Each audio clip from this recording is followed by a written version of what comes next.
Oh yeme, oh yeme. In this life, you must to reap what you sow. Yeme, oh yeme. Good evening, my people, wherever you are watching me from. God bless you.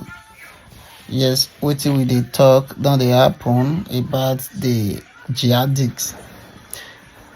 Now, they don say may all of them comot for Plateau State, Kano State, say or else dem go face jihadists, dem go face Sharia law. All of them go forced to join Sharia, and they say they go exchange am to all part of Nigeria. Now, we dey talk am since then. They no wan take am from us, but now e don dey happen. They don write the paper, I will put am for here. Now una see the scene so. Even Arise TV News don still carry am. So since the Arise TV News don still carry am, that means na wetin dem really talk. Na be that, not be say we blogger now come dey carry am down, say na fake news. Now Arise TV don carry am, everything don dey under our nose. Now I come say, okay, wetin Tinubu dey talk about am. Tinubu not talk anything. So all the pastor, all this camp, they not talk anything about them. So we don't dey talk am since then. Una dey think say we be small pikin, we don't know wetin we dey talk. So we don dey happen now. All of una now, una don see am. So una see face aside, they don't even create their police. Now we see they put them on and see am. Well, I don't see take my taste, because they say those who have ear, let them hear. When we dey talk,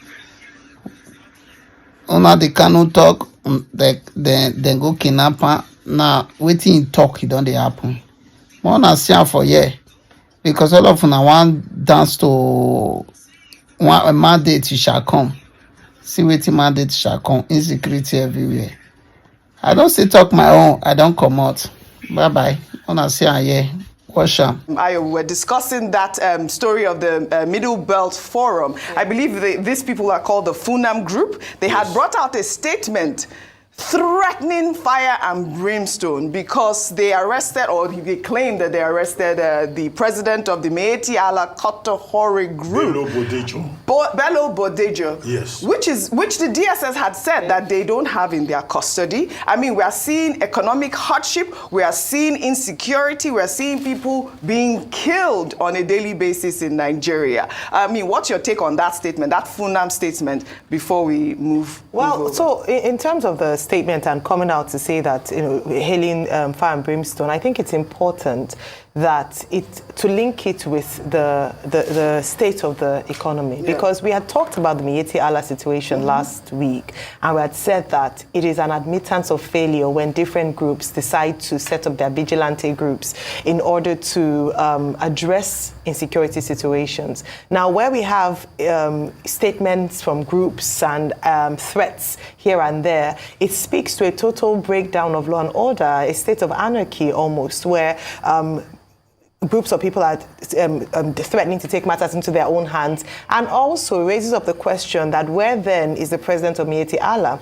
Security agencies are saying that he's not with them, the groups are saying, oh, he's with them and they should release him. Then where are we? And unfortunately, there's a lack of trust and I'm sorry to say, lack of trust in statements made like that, because in the past we have seen situations where the ball is passed from one person to the other saying, I don't have, and it's not quite the situation. So I believe that security agencies, whether it's the DSS, the police, or anyone who is responsible, ought to give a true sense or a statement as to what is really going on.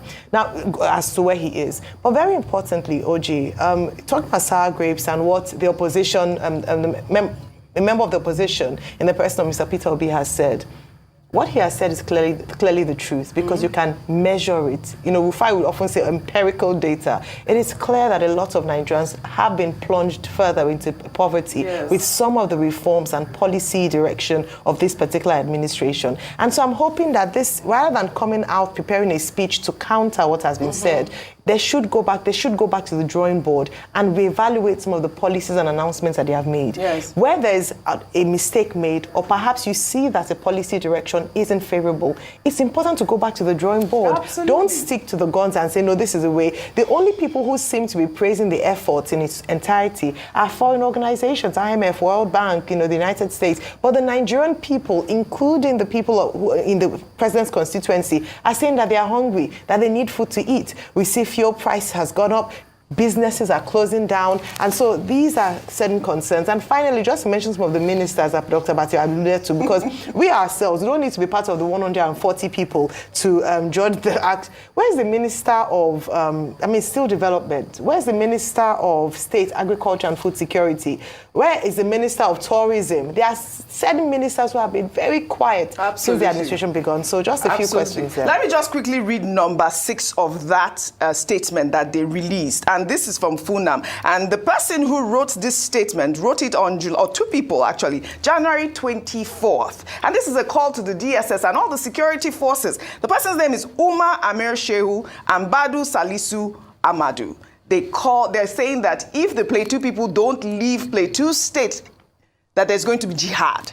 Number 6, we call on non-Fulani people to vacate Plateau State, Kaduna and Benue States if they are not ready to live under the inevitable jihad, which will eventually be all over Nigeria. Well, this is where we have found ourselves. Yes. Whereby a group, Funam, by the way, means Fulani Nationalist Movement. And it's unfortunate that up to this moment, the two gentlemen have not come forward to say their names are being used in vain and it is not their deed, or that they did not issue the statement. For anyone to come up and say we're declaring a jihad in every town, every village, every part of Nigeria, that in itself is an action against the Nigerian state. It's an act of provocation and insensitive and incitement. Absolutely. Because they are also saying Fulanis in every part of Nigeria should join the jihad against other Nigerians. Unacceptable. You have called out appropriately the Department of State Services not to allow people to engage in this kind of behavior. Well, all right. We shall take our final story.